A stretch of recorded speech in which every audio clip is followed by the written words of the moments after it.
Scary telling. I can still remember the way the wind danced through my hair as we walked through the park that day.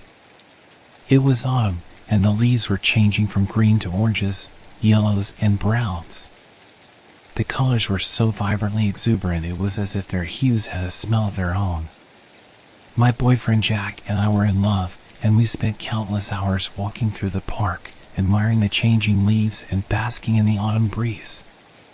But that day, something changed. As we walked hand in hand, a dark figure appeared from behind a tree and attacked me. Jack tried to fight off the attacker, but it was too late. I was left lying lifeless on the ground, my body broken and still. I watched from above as Jack cradled my lifeless body in his arms, tears streaming down his face. I wanted to comfort him, to tell him that everything would be all right. But I was powerless, trapped in the world between life and death. As the days went by, Jack struggled to come to terms with my death.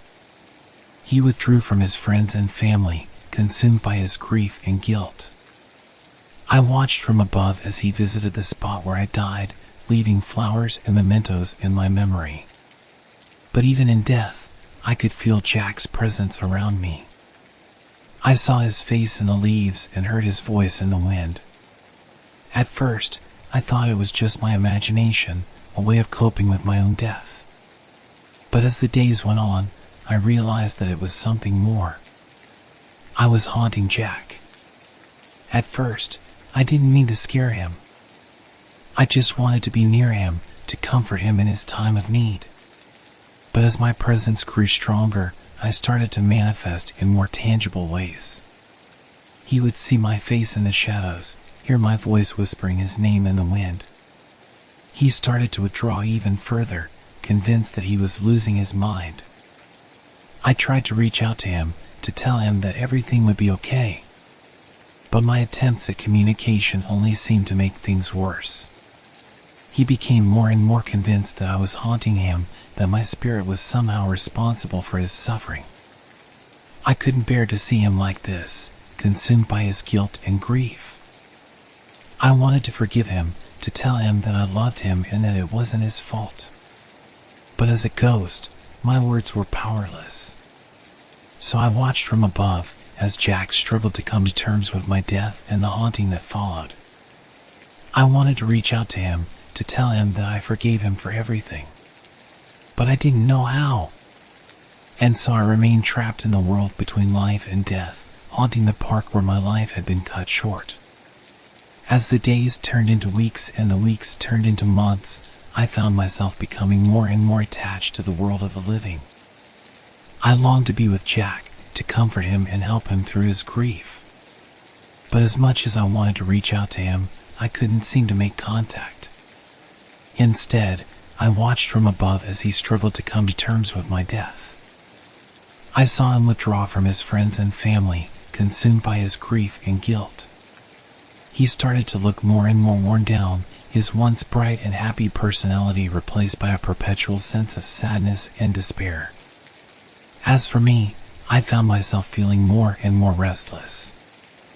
I longed to be able to communicate with Jack, to let him know that I was there with him. But as hard as I tried, I couldn't seem to make contact. It wasn't until one afternoon, several months after my death, that I finally got my chance. Jack was sitting alone on a park bench, staring off into space. I had been watching him for hours, feeling an overwhelming sense of sadness at the sight of him. And then, all of a sudden, I felt a surge of energy coursing through me. It was like a spark, igniting the ghostly essence within me and allowing me to make contact with the living world. At first, I didn't know what to do. I felt so overwhelmed by the experience that I didn't even know where to begin. But then I remembered why I was there. I remembered that I had to reach out to Jack, to let him know that he wasn't alone. And so I focused all my energy on him, projecting my thoughts and feelings towards him in the hopes that he would feel them. At first, there was no response. But then I felt a sudden shift in the air around me. It was like a breeze, only stronger. And then I heard his voice. "Emma," he whispered, looking around frantically. "Is that you?" I didn't know how to respond, so I just focused my energy even harder, trying to make the connection stronger. And then, all of a sudden, I felt it. It was like a spark of electricity running through my ghostly body and connecting me to Jack's mind. For the first time since my death, I was able to communicate with him. "It's me, Jack," I said, projecting my thoughts towards him. "I'm here with you." At first, he didn't know what to do. He just stared at me, his eyes wide with shock and disbelief. But then he smiled. "Emma," he said, reaching out towards me. "I can feel you. I can feel you with me." And then he broke down into tears, his head in his hands as he wept. For the first time since my death, I felt a sense of peace. I knew that I had finally made contact with Jack and that I could help him through his grief. And so I watched from above, projecting my thoughts and feelings towards him whenever I could. I knew that I couldn't make up for what had happened, but I could at least help him to heal. As the days turned into weeks, I found myself becoming more and more attached to the world of the living. I longed to be able to comfort Jack, to be there for him in his time of need. But as a ghost, my powers were limited.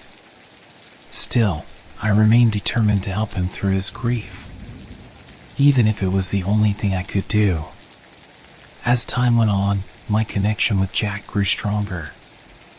I was able to project my thoughts and feelings towards him more easily, and he was able to sense my presence even when I wasn't actively reaching out to him. But as much as I wanted to comfort him and help him through his grief, I couldn't escape the fact that I was a ghost.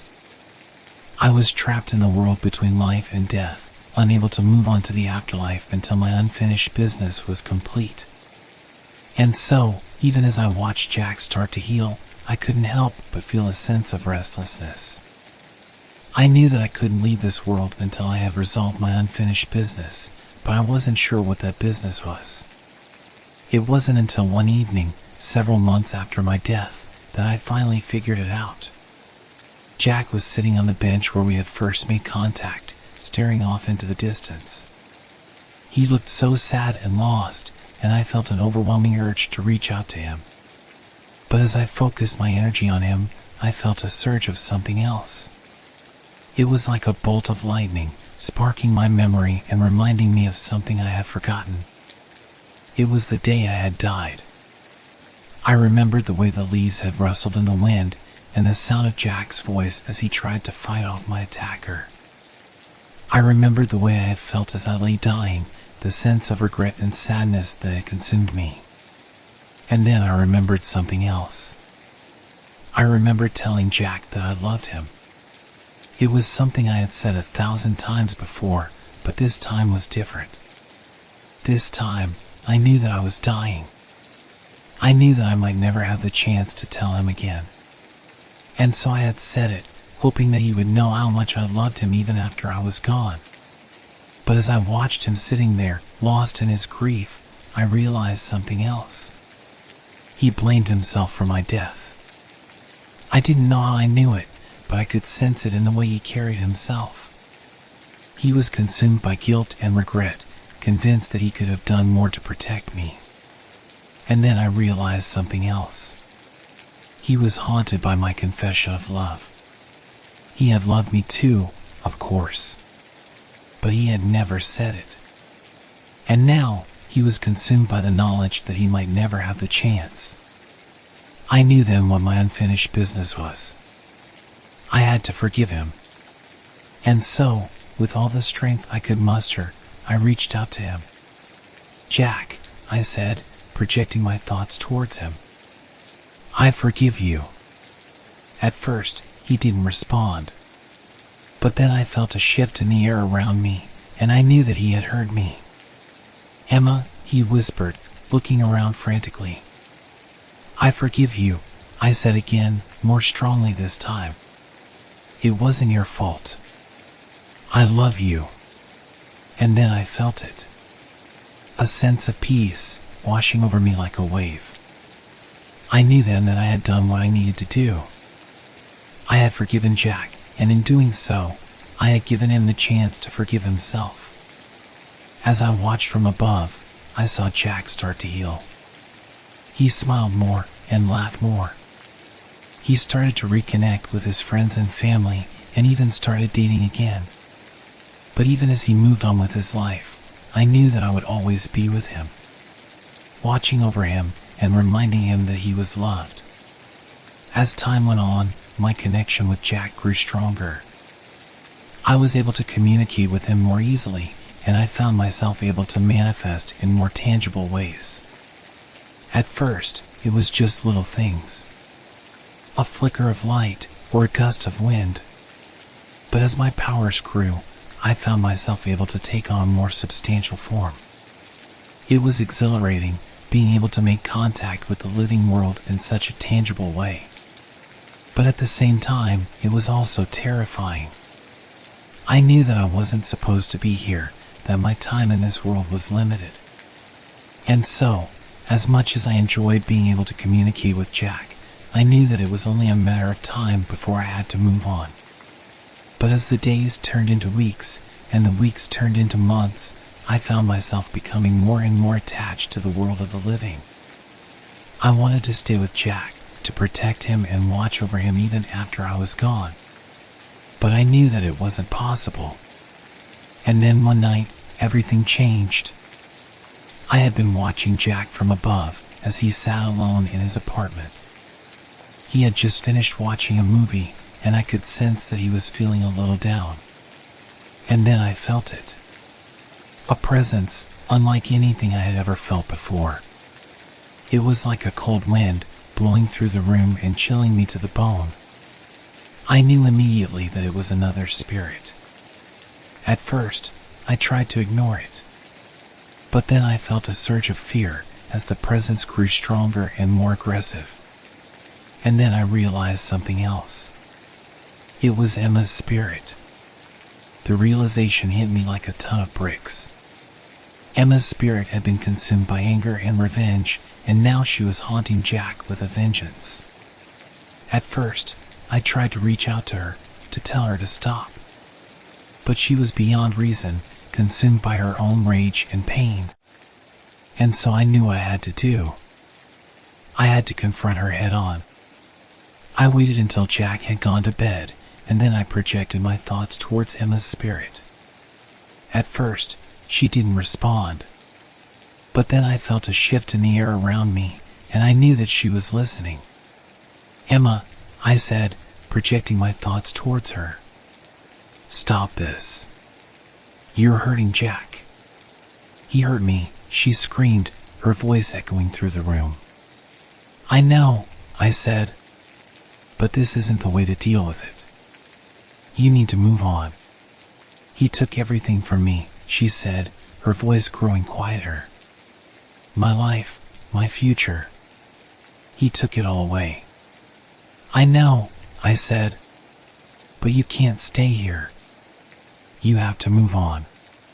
For a moment, there was silence.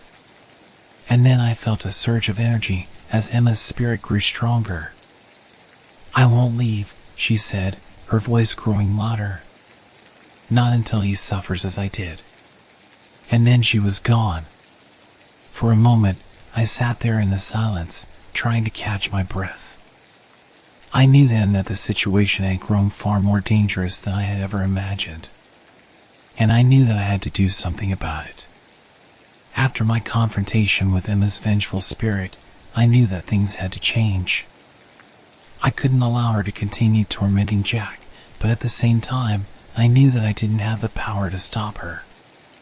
And so, I turned to the only person who might be able to help, a psychic medium. I had heard of mediums before, people who claimed to be able to communicate with the dead.